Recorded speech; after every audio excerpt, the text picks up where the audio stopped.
코로나 시대를 맞아서 오히려 진실한 나는 누구인가 하는 것들을 좀 생각하자고 마음 경영 시리즈 이제 시작했습니다.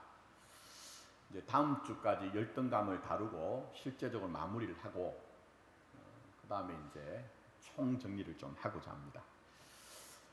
진실한 나는 누굴까요? 말일까요, 여러분? 말, 내가 표현하는 것. 우리 다 말하지 못하고 살잖아요. 또 그리고 말하는 것도 내 속사람하고 다른 경우도 있습니다. 행동하는 것일까요? 행동도 그렇습니다. 내가 자원해서 하는 것도 있지만 때로는 억지로 하는 것도 있다는 거예요. 그런 면에서는 완벽하게 완전하게 진실한 것은 아닙니다. 그런데 내 안에 있는 감정은요, 다 표현하지 못해도 그게 나 자신이에요. 그래서 감정을 살펴보고 있습니다. 자, 오늘은 열등감입니다. 여러분, 열등감이 어디로부터 출발되었을까요? 아담이 불순종한 이래로요. 아담의 허리 안에서 태어나고 존재하는 모든 사람들은 우열을 정하며 삽니다. 이 말을 다르게 얘기하면 이 땅에 있는 사람들은 정도의 차가 있을 뿐이지 전부 다 열등감이 있다는 거예요. 그걸 일단은 이해를 해야 됩니다. 자, 더 나가서 우월감에 대해서도 우월성의 추구가 나쁜 것만은 아닙니다. 우월감의 추구가 뭡니까? 오늘보다 나은 나, 내가 생각하는 그 이상적인 나를 이루어가는 것이거든요. 이 나쁜 것만은 아닙니다. 근데 그 가운데 이 열등감이라는 것이 역기능만 있는 건 아니에요. 이게 동전의 양면과 같습니다. 그래서 오히려 열등감이 내게 이상적인 나를 추구하게 되는 어떤 작용하게 되는 기제가 되면요, 순기능으로 역할을 할 수가 있습니다. 더 열심히, 더 애쓰고, 더 노력해서 좋은 사람 되자. 자, 이건 제 얘기가 아니라 심리학자 알프레드 아들러의 얘기입니다. 이분 대단하신 분입니다. 책을 조금 좋아하시는 분들은 요즘 이제 이분 책이 뜨고 있어요. 근데 실제적으로 이 아들러는 자기의 경험에서 나온 얘기입니다. 사회적인 열등감이 있었습니다. 그 부모가 유대인이었어요. 그리고 사남 이녀 중에 이제 차남으로 태어났는데 어릴 때부터 병약하기가 아주 심했습니다. 그래서 폐병도 앓기도 하고 후루병이라고 하죠. 이렇게 등이 굽어진 그런 병을 앓기도 하고. 근데 형은 건강했어요. 그러니 질투심이 만만하지 않았습니다. 자, 그런데 동생이 태어났더니 자기는 충분한 사랑을 받고 못 자랐는데 그 애정이, 어머니의 애정이 어디로 갈까요? 또 동생한테 가는 거예요. 이번에는 또 동생을 굉장히 질투하는 겁니다. 근데 문제는 그 동생이 병을 앓다가 자기가 자는 침대 옆에서 죽은 거예요. 근데 이번에는 죄책감, 말로 달 수 없는 죄책감이 그를 시달리게 했습니다. 자, 그런데다가 이 알프레드 또 이 아들러는 공부를 신통찮게 했습니다.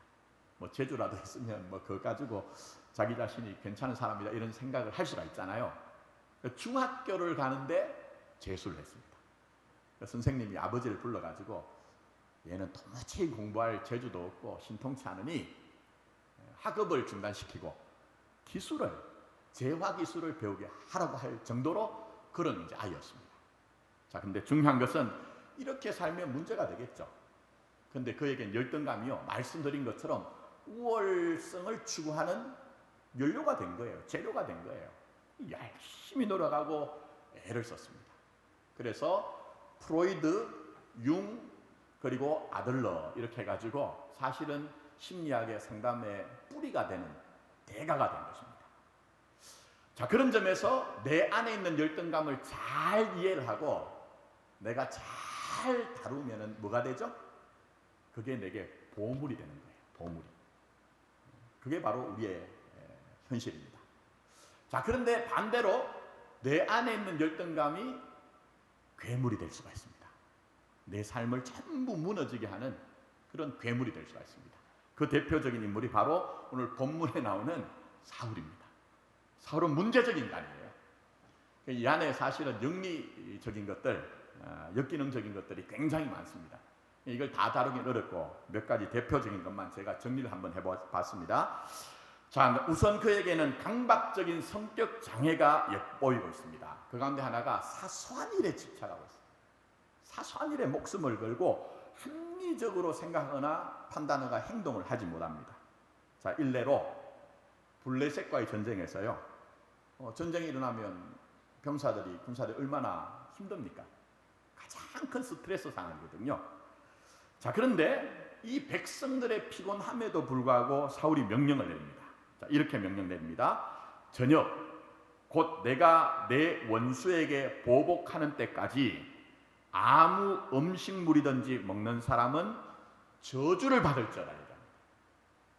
여러분, 전투력은 병사들이 먹고 마셔야 됩니다. 그런데 합리적이도 않게 음식을 먹지 마라. 그리고 음식을 먹는 놈은 저주를 받아야 된다. 이렇게 강박적인 행동을 하고 있다는 거예요. 자, 그 다음에 편집적인 성격 장애가 나타납니다. 여러분 아시는 것처럼 사울은요, 끊임없이 지속적으로 불신하고 의심합니다. 그러면서 결국 망상적인 생각에 사로잡힙니다. 여러분, 다윗이 위기에 처한 나라를 구했잖아요. 나라만 구한 게 아닙니다, 여러분. 사실은 사울의 왕의 자리를 보전해 줬잖아요. 그런데 다윗은 한 번도 자기가 이 사울의 왕위를 찬탈한다고 생각하지 않았거든요. 근데 여인들이 부르는 사울이 죽인 자는 천천히요, 다윗이 죽인 자는 만만이라는 것이 촉발되어져서 어떻게 합니까? 망상에 사로잡히죠. 다윗을 죽이고자 얼마나 그가 집요하게 애를 쓰고 노력하는지 모릅니다. 근데 이건 다윗에게만 향한 게 아니거든요. 자기 아들 요나단에게도 그가 이런 얘기합니다. 패역무도한 계집의 소생아, 내가 이세 아들을 택한 것이 내 수치와 내 어미의 벌거벗은 수치됨을 내가 어찌 알지 못하랴라고 얘기를 하면서 자신의 아들에게조차 아주 파괴적인 말을 하고요, 심지어 아들에게 단창을 던져서 죽이려고 하는 망상적인 행동을 합니다. 자, 마지막으로 한 가지, 요즘 많이 여러분 들으셨을 거예요. 매스컴에서 반사회적인 인격장애. 반사회적인 인격장애. 쉽게 말씀드리면 죄의식 없이 심각한 죄를 저지르고 있다는 거예요. 말씀드린 것처럼 사울은 다윗을 죽이고자 얼마나 계획적이고 집요했는지 모릅니다. 근데 이런 잘못된 행동에 대해서요, 여러분 아신 것처럼 어떨 때나 자기가 잘못했다고 막 얘기를 해요. 내 아들 다윗아, 뭐 그런 얘기를 하면서. 그런데 또 어떻습니까? 얼마 지나지 않아서 또 다윗을 죽이려고 하는 이런 행동을 반복을 하고 있거든요. 이게 자기 행동을 자기가 통제하지 못한다는 거예요. 자, 그런데 이런 통제되지 못한 이런 마음들이 어떻게 됩니까? 다윗이 도피를 하는 중에 이제 시장했던 것 같아요. 식사를 하지 못해서. 그래서 제사장들이 머물고 있던, 거주하던 높 땅에 가잖아요. 거기서 이제 제사장 아히멜렉에 얘기를 하니까 아히멜렉 제사장이 다윗에게 뭘 내줍니까? 뭘 내주죠? 진설병 떡을 내주잖아요. 원래는 이게 제사장 위에는 먹으면 안 됩니다. 근데 복음의 빛 아래 그것이 하나님의 허용이라는 쪽에서 이해를 할 수가 있습니다. 자, 그런데 어떤 일이 있습니까? 이 소식을 들은 사울이 견디질 못하는 거예요. 견디질 못합니다. 그래서 어떻게 합니까? 아히멜렉과 제사장들을 몰살을 시킵니다. 근데 그 분에 차지 않으니까 어떻게 합니까? 높 땅에 살던 사람들을 전부 다 몰살시킵니다. 심지어 어린아이들과 젖먹이까지도 죽여버리는 반사회적인 행동을 합니다. 그러면서도 그 분이 차지 않으니까 어떻게 합니까? 소와 양과 나귀들까지도 몰살할 정도입니다. 자, 이것 위에도 많아요. 그러니 여러분, 사울은 뭡니까?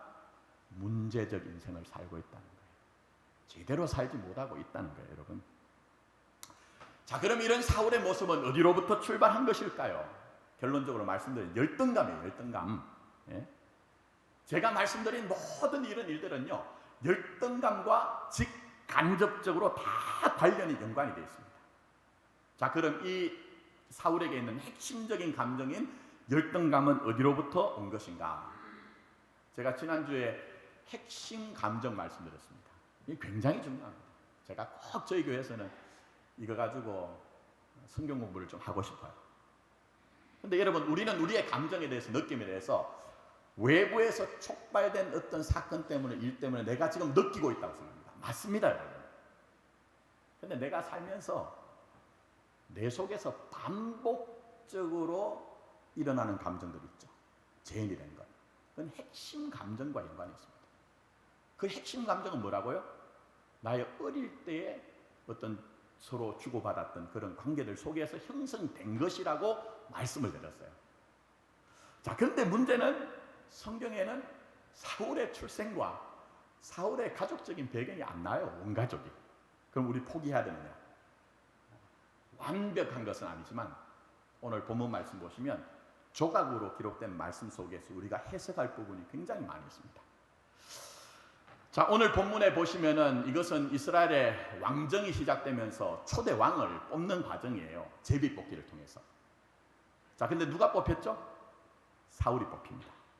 근데 사울은 이렇게 영광되고 이렇게 중요한 순간에 어디 있죠? 숨어 있습니다. 짐 보따리들 뒤에 숨어 있습니다. 이것은 대부분의 설교자들, 대부분의 전문가들이 뭐라고 하냐면 이 사울의 겸손한 마음이에요. 맞습니다, 여러분. 근데 제가 볼 땐 그것만 있는 건 아닙니다. 인간의 마음은 복잡하거든요. 그 안에는요, 사실은 시대가 마감이 되고요, 왕정 시대가 시작되는 한 번도 가보지 않은 길에 대한 엄청난 부담감입니다. 엄청난 부담감. 여러분도 사시면서 내가 지금까지 하지 않았던 어떤 일들을 할 때 여러분 그런 부담감들 있지 않으세요? 환경이 바뀌면 우리가 굉장히 힘들거든요. 근데 이건 작은 환경이 아닙니다. 한 나라를 좌지우지할 수 있는 일들에 자기가 선택되었다는 것은 굉장한 부담감이 있다는 얘기고, 또 다르게 얘기하면요, 이 사울은 자기 마음속에 나는 이 일에 적당하지 않아, 나는 이 일에 적당하지 않아 하는 그 마음이 숨겨져 있다는 거예요. 근데 이런 마음은 이미 오늘 본문에만 나오는 게 아니고 바로 앞장인 9장에 보면 사무엘이 사울을 찾아가서 이 사울에게 기름을 부어서 네가 왕이 되었다, 이렇게 이제 간택한 하나님의 뜻을 전할 때로 나타납니다. 자, 9장 말씀 21절에 보면 사울이 사무엘에게 이렇게 얘기합니다. 한번 잘 들어보세요. 나는 이스라엘 지파의 가장 작은 지파 베냐민 사람이 아니니까, 또 나의 가족은 베냐민 지파 모든 가족 중에 가장 미약하지 않으니까. 주요한 얘기가 뭡니까? 작다, 미약하다, 이 얘기. 자, 그러면서 이렇게 합니다. 당신이 어찌하여 내게 이같이 말씀하시니까 얘기해서 하나님의 부르심과 선택조차도 자기가 사실은 깨끗하게 받아들이지 못하고 있는 거예요. 그래서 사무엘 만나고 난 후에 사울이 이제 숙부를 만나거든요. 숙부가 묻습니다. 사울에게 사무엘이 너에게 한 말을 내게 이르라 얘기합니다. 그런데 사울이 말하지 않아요. 왜 그럴까요? 물론 큰 역사적인 일이기 때문에 비밀을 지킨다는 측면도 있겠지만, 열등감이 심하면 심할수록 비밀이 있습니다. 진실하지 못합니다. 내게 열등감이 크면일수록 또 그게 깊을수록 비밀이 있습니다.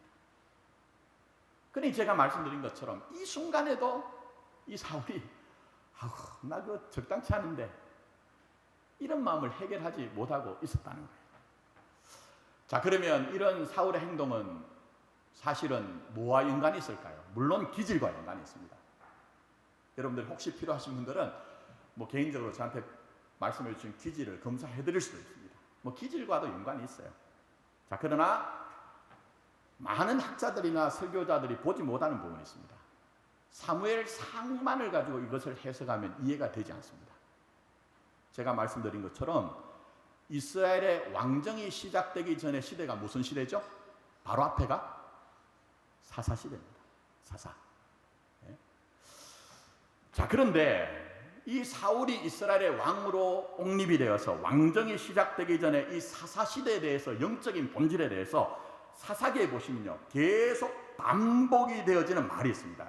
그 말은 바로 그때에 이스라엘에 누가 없으므로요? 왕이 없으므로 사람들이 각기 자기의 소견에 옳은 대로 행하였더라 하는 말이 중요한 순간순간마다 등장합니다. 이스라엘이 뭡니까 여러분? 오늘날 새 이스라엘인 교회가 뭡니까?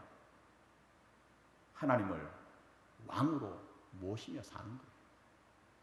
그게 구약의 이스라엘이고 신약에서 새 이스라엘 교회와 성도는 세상의 사람들은 전부 자기의 소견에 좋은 대로 자기 인생의 왕노릇하며 살지만 우리 인생에는 진짜 왕이 따로 있습니다. 당신들은 모르지만 우리는 진짜 왕이신 하나님의 그 말씀 속에서 통치와 다스림과 순종 속에 삽니다 할 때 그게 진짜 이스라엘과 새 이스라엘인 교회와 성도가 되는 거예요. 종교적인 언어로 되는 게 아니에요. 자, 그런데 문제는 그렇게 왕이신 하나님을 배제하고 자기 마음대로 사니까 심각한 문제가 발생합니다. 마치 오늘날 조국교회처럼 우리처럼 왕이신 하나님을 배제를 해버릴까요? 그런데 사사기 19장, 20장, 21장이 사사기의 결론 부분인데요. 거기에 사울의 원래 집안 가문인 베냐민 지파와 관련된 심각한 사건이 하나 등장합니다. 이건 뭐 너무 길기 때문에 그냥 약해서 설명드릴게요. 어떤 레위 족속 사람 하나가 자기의 첩이 도망을 갔어요. 이상하지 않습니까? 레위 족속은요 하나님의 성막의 수종을 들어야 되는 구별된 지파예요. 그런데 레위 지파가 축첩을 했다는 것은 이미 이 시대가요 무너졌다는 거예요. 오늘날 목사들이 그런 것처럼 중직자들이 그런 것처럼 성도들이 그런 것처럼. 자, 그래서 어떻게 됩니까? 도망간 첩을 찾아가지고 데리고 오다가 이제 밤이 되었습니다. 그래서 베냐민 지파에 속한 기브온이라는 곳에서 유숙을 하게 됩니다. 근데 기브온의 불량한 사람들이 자기의 첩을 밤새도록 폭행을 하고 그것으로 자기의 첩이 죽습니다. 이것도 얼마나 말도 안 되는 소리입니다. 그래서 이 레위 족속이 자기 첩을 시체를 12동강을 내가지고 그것을 각 지파에 다 보냅니다. 그래도 일말에 어떤 의에 대한 분노가 있었던지 그 12지파가 베냐민 지파와 전투가 일어납니다. 다 약해버리고 중가부적이죠. 완전히 베냐민 지파가 결국은 무너집니다. 그리고 지파 자체가 지구상에서 이스라엘에서 존재하지 않을 위기에 처하게 됩니다.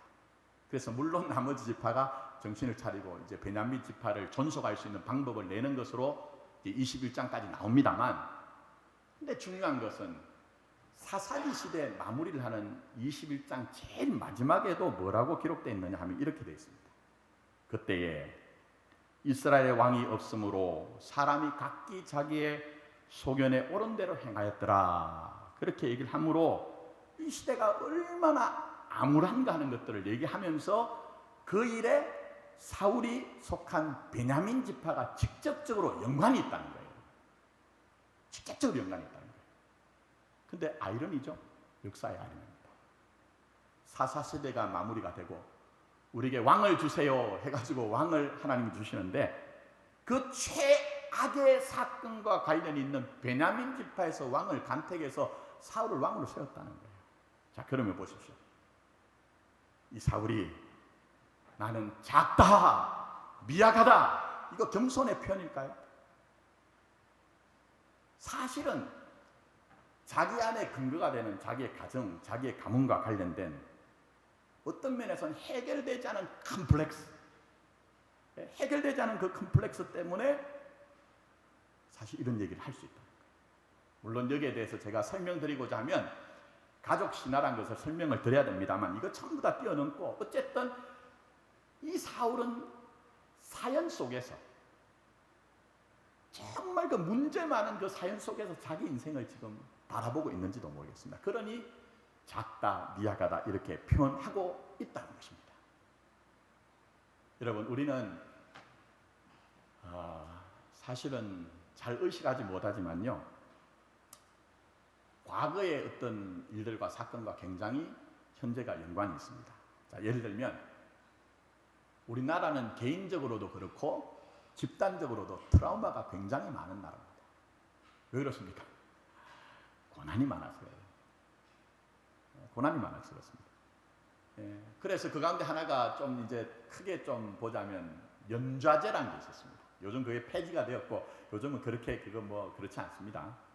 근데 이것은 이념 전쟁의 성격을 띤 6.25 전쟁 때에 북한에 동조하고 북한을 도와줬던 분들이 그것 때문에 이제 뭐 문제가 많이 생겼잖아요.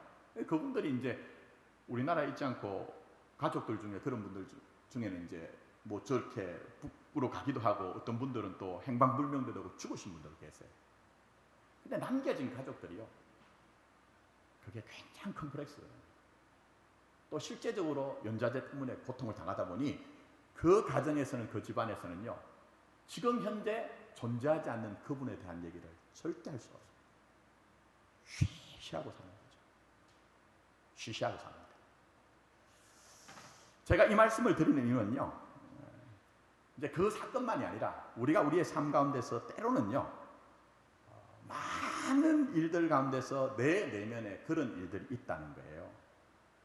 말씀드린 것처럼 상처가 크면 클수록, 깊은 깊을수록 우리의 기억 속에서 좀 외면하고 살고 싶어 합니다. 근데 실제적으로는 여러분, 과거에 요즘 애들은 레코드라고 하니까 모르더라고요. 저희 애들한테 설교 준비하면서 야, 너희들 레코드 아니야? 그러니까 레코드가 뭐예요? 이렇게 얘기하는데, 고장난 레코드 여러분 예전에 있죠? 그 이렇게 테이프 걸어가지고 이렇게 하면은요, 그 고장난 부분에서 계속 반복합니다. 제가 그 뭐 흉내 내기는 그렇습니다. 근데 요즘 동영상들 보면은 가끔은 사람들이 짤이라고 한 거 아십니까? 올린 것들 보면 그 어떤 부분에서 뭐가 잘못되면요, 그 행동을 계속 반복하고 그 말을 계속 반복하는 경우가 있습니다. 그게 우리 인생 속에서 사연이 작동하는 거예요. 나는 지금 제대로 온전하게 살고 있다고 생각하지만 과거의 역사 속에서, 우리의 삶 속에서 내게 남아있는 어떤 것들이 그게 현재 반복되어서 나를 이끌어가고 있는 것이 있더라는 것입니다. 자, 그럼 보십시오. 사울에게는 뭐가 있을까요? 자기 마음속에 자기 근거가 되는 가정과 가문에 대한 불안감들, 남아있는 수치감들, 그게 복합적으로 작용하는 열등감들, 그것 때문에 나는 작습니다, 나는 미약합니다, 어떻게 내가 일을 할 수 있습니까? 라고 하는 그런 모습이 여기에 있다는 거예요. 그러니 겸손만은 아니라는 것이죠. 여러분, 이게 진짜 겸손이었다고 하면요, 사실은 그 후에 발생할 문제는 발생이 되지 않았을 거예요. 근데 이게 진짜 겸손이 아니기 때문에 어떤 일이 발생합니까? 다윗이 등장했습니다. 문제는 뭐죠? 다윗은 어느 지파 소속입니까? 유다 지파입니다. 유다 지파는 이스라엘 지파 중에 가장 유력하고 가장 영향력이 있는 지파예요. 근데 우리 집안은 보니 예전에 그 사사시대에 얼마나 추악한 일을 행했으며 하나님 앞에서 우리가 얼굴을 들지 못할 정도로 수치스러운 일을 행했는데, 그 영향력 있는 지파에서 다윗이 일어나서 여인들이 노래를 부르는데 내가 죽인 사람들은 천천히고 다윗이 죽인 사람은 만만이라고 하니까 불안한 거예요. 열등감이 지금 폭발한 거예요. 그래서 이런 일들이 생긴 거예요. 우리가 이런 성경에 나오는 사건들을 보면, 아이고, 그렇게 심각한 문제, 나는 그렇게 심각하게 살지 않는데요 라고 그렇게 생각할 수 있습니다. 맞습니다, 여러분. 근데 그렇지 않습니다, 여러분.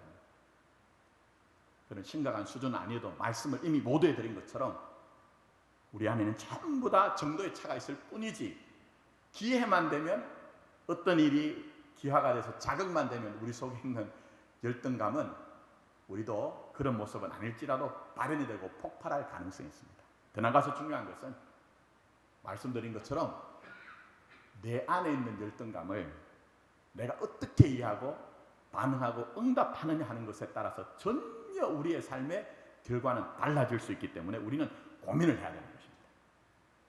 자, 그런 점에서 끝없는 사울과 경쟁 상대였던 다윗을 보십시오. 다윗을 어떻게 여러분 이해하십니까?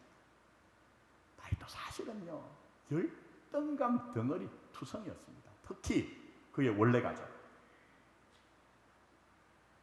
여러분 한번 성경을 잘 보십시오. 그 아버지가요, 이새가 다윗을 별로 취급을 안 했던 것 같아요.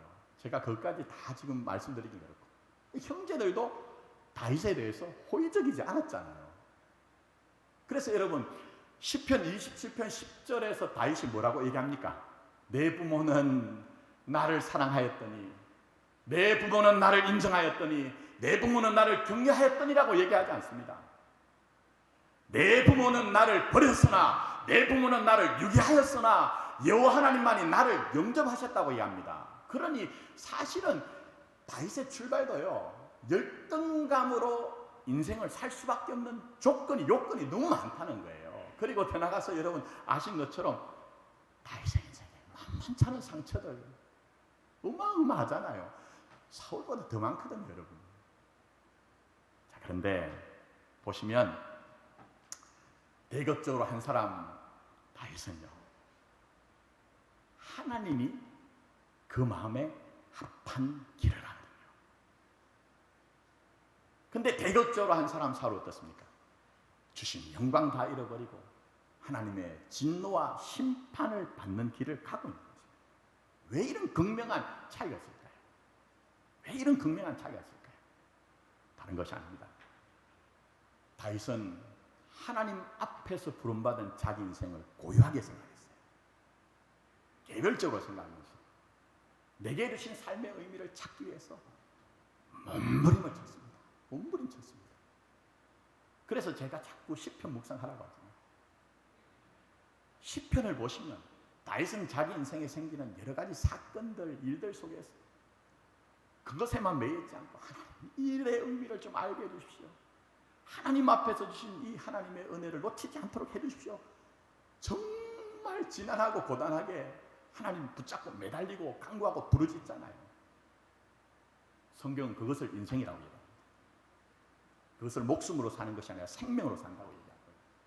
그게 우리가 가는 신앙이라고 그렇게 우리에게 말씀하고 계십니다. 자, 다음 주에 한번 다루겠지만 그런 점에서 오늘의 결론입니다. 하나님은 우리가 살아가는 인생에 대해서 하나님께 받은 인생입니다. 개별적으로 고요하게 자기 자신을 이해하라고 말씀하고 있어요. 자, 다시 한 말씀드립니다. 하나님은 우리가 사는 인생에 대해서요, 남들과 비교하면서 그것 부러워하고 그것 때문에 시간과 자기에게 주신 의미와 달란트를 허비하지 말고, 좀 쉽게 말씀드리면 나의 인생과 다른 이들의 인생을 구분하면서 정말 하나님이 내게 주신 인생을 나로 제대로 살라고 말씀하고 계시는 거예요. 여러분, 이게 너무너무 우리에게 중요합니다. 신앙은 그 길을 가는 거예요. 제가 요즘은 뭐 전혀 외부 활동은 하지 않습니다. 근데 과거에 이제 가끔 의뢰가 들어오면 집단 상담 같은 거 할 때 사람들이 전혀 얼굴 모르는 분들이 모이잖아요. 그러면 이제 라포를 형성하기 위해서 처음에 이제 아이스 브레이크를 하게 됩니다. 그때 이제 가끔은 뭘 주문하느냐 하면은 자기 자신을 어떻게 이해하고 있느냐 하는 것들을 좀 생각하게 하기 위해서 여러분은 여러분 자신에 대해서 동물이든지 식물이든지 한번 여러분 자신을 잘 표현하고 있다는 것을 생각하시고 정리를 하시고, 그리고 여러분들 그룹에서 함께 나누세요, 이런 얘기를 가끔 합니다. 자, 그러면 예를 들면요, 제가 여러분이 지금 앉아 있는데 여러분은 여러분 자신을 인생을 꽃으로 비유를 해서 여러분 어떤 꽃이라고 생각하십니까? 라고 질문을 던지면 여러분 어떤 꽃이라고 생각하세요? 어떤 분은 자기 자신의 인생을 장미꽃이라고 하신 분도 계시겠죠? 그것처럼 화려하고 너무너무 아름답지만 제 인생엔 가시가 있어요, 뭐 이런 분도 계실 거예요. 제 인생은 요즘처럼 이 가을에 피는 국화꽃입니다. 한 송이로 보면 별로 그렇게 아름답지 않지만 함께 모였을 때 아름답고 향기를 내는 것처럼 저도 그런 사람인 것 같아요. 또 뭐 어떤 사람들은 저는 나팔꽃 같아요. 아침에는 방긋 피었다가 해를 향해서 움직이다가 저녁이 되면 지는 그런 나팔꽃처럼 저는 누군가를 그렇게 잘 응실하고 그렇게 사는 사람 같아요. 뭐 이런 얘기를 할 수가 있잖아요. 여러분 있잖아요. 자기 인생을 보고. 자, 그런데 장미꽃이라고 자기를 생각하는 사람이 옆에 있는 사람 이 국화꽃이라고 생각했습니다. 그런데 그 사람을 보고 아니 당신은 왜 장미꽃이 되지 못하고 국화꽃이야? 국화꽃이라고 자기를 생각하는 사람이 옆에 있는 나팔꽃이라고 얘기하는 사람 보고 아니 왜 뭐 그 나팔꽃이야 이런 얘기 할 수 있을까요? 할 수 없습니다. 여러분 제가 꽃의 입장은 돼보지 않아서 모르겠습니다만 장미는 장미로 꽃 피고 열매 맺는 거예요. 그건 만족하는 겁니다. 국화는 국화로, 나팔꽃은 나팔꽃으로. 창조주 하나님이 원래 섭리하신, 경륜하신, 계획하신 우리의 인생도 그렇습니다. 그래서 주님이 뭐라고 말씀하십니까? 저 공중에 나는 뭘 보라고요? 참새 봐라. 들에 있는 백합화 들꽃을 봐라. 그게 진짜 사는 거야. 그렇게 하나님이 우리에게 말씀을 하고 계시는 거예요. 근데 우리는 만물의 영장이라고 하나님의 그 영광의 본체가 드러나는 하나님의 형상과 모양이라고 얘기하지만 비유적으로 얘기하면요. 장미꽃이 나는 왜 국화꽃이 아니냐? 국화꽃이 나는 왜 나팔꽃이 아니냐? 그렇게 살 때가 있다는 거예요. 마치 사울처럼. 여러분 사울 보십시오. 고유한 의미를 가지고 자기 인생 제대로 살았다면 얼마나 복되었을까요? 근데 비교하다 보니까 자기를 자책하고 또 자기의 부러움의 대상이 되는 다윗을 시기하고 질투하고 나중에는 파괴하려고 하다가 정작 자기 자신이 헛된 것에 자기 인생을 뺏겨버리잖아요. 그래서 여러분 그런 일은 발생하지 않았지만 만약에 정말 만약에 사울이요 그 순간에 여인들의 노래를 듣는 순간에 마음 고쳐먹었다면 뭐 잠시 잠깐 힘들 수 있지만 하나님 앞에 무릎 꿇고 기도할 때 하나님 제가 좀 시기하고 질투하는 마음 생겼는데요 정말 깊이 생각해 보니까 다윗의 길과 저의 길이 따로 있네요. 하나님이 다윗에게 허락하라고 하신 사명과 제 사명은 또 따로 있네요. 그러니 저는 그 일에 최선을 다하고 충성을 다하겠습니다. 그랬다면 제가 볼 때요 사울도 충분히 하나님께 쓰임을 받고 사울이 자기 인생을 꽃피고 열매를 맺었을 거예요. 그런데 애석하게도 그렇게 되지를 못했습니다. 자, 그러나 말씀드린 것처럼 다윗 어떻습니까? 말씀드린 것처럼 정말 하나님과의 관계에서 몸부림을 참 애석한 것 중에 하나가요. 제가 말씀드린 것 중에 역사의 아이러니라고 얘기했잖아요. 왜 베냐민 지파에 속한 사울을 택했을까? 제가 볼 때는요. 신약적으로 해석을 하면 사도 바울이 우리에게 말씀하신 게 있죠. 자, 이렇게 말씀하십니다. 하나님께서 세상에 미련한 것들을 택하사 어떻게 해요? 네? 어떻게 하신다고 합니까? 지혜 있는 자들을 부끄럽게 하려 하시고 세상에 약한 것들을 택하사 어떻게 하십니까? 강한 것들을 부끄럽게 하려 하신다고 복음의 능력을 얘기했어요. 그러면 이것만 잘 사울이 이해를 하면서 하나님의 섭리와 경륜과 뜻하심과 일하심 안에 내 인생이 있구나 하는 것들을 이해했다면 굉장히 결과가 달라졌을 거예요. 자, 그러니 세상 살다 보면 부러워할 만한 것이 왜 없겠습니까? 살다 보면 기쁜 일만 아니라 슬픈 일도 있겠죠. 서러운 일도 있겠죠. 그러나 하나님과의 관계 속에서 내게 주신 인생 그것 자체가 복되다는 것을 알았으면 좋겠습니다. 나된 것은 뭐라고요?